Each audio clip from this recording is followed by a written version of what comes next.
మందిరం పట్ల శ్రద్ధ అంటే కేవలం ఏదో అవసరాలని కాదు, కానీ కుటుంబాలుగా ప్రతి ఆదివారం చర్చికి రావాలి.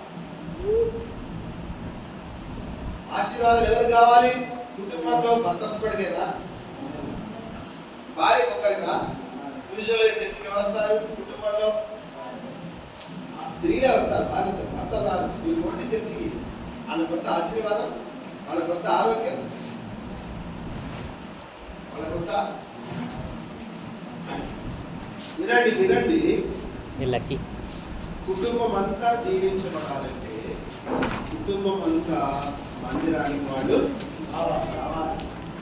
భార్య, భర్త, పిల్లలు ఒక ఆదివారం ప్రతి ఆదివారం చర్చికి వచ్చి దేవుని సన్నిధిలో కూర్చున్నారంటే అంతకు మించి ఆశీర్వాదం ఏమీ లేదు. హల్లెలూయా హల్లెలూయా. యూజువల్ గా పురుషులు రావడానికి ఇష్టపడరు, కానీ పురుషులు కూడా రావాలి. అందరూ ఆశ్రయించబడాలంటే అందరూ చర్చికి రావాలి. ప్రతి ఆదివారం దేవుని సన్నిధికి రావాలి, దేవుని సన్నిధిలో కూర్చోవాలి, దేవుని వాక్యాన్ని వినాలి. దేవుడు తన వాక్యం ద్వారా మనతో మాట్లాడతాడు, మనల్ని సరి చేస్తాడు, మనల్ని ఆదరిస్తాడు. దేవుని వాక్యం వింటున్నప్పుడు ఏం కలుగుతుందంట? నీ వాక్యము నా పాదములకు దీపము, నా త్రోవకు మనల్ని నడిపిస్తుంది. నీ వాక్యము నా బాధలలో అది నాకు నెమ్మదిని ఇచ్చింది. వాక్యం మనకి నెమ్మదినిస్తుంది. వాక్యం వింటే మన హృదయాల్లో సమాధానం కలుగుతుంది. వాక్యం వింటే మన హృదయాల్లో పశ్చాత్తాపం కలుగుతుంది.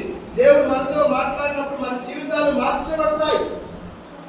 వాక్యాన్ని వినాలి. మనం కుటుంబాలుగా వాక్యాన్ని వింటే, కుటుంబాలుగా దేవుని సన్నిధిలో గడిపితే దేవుడు కుటుంబం పైన తన ఆశీర్వాదాన్ని భరిస్తాడు.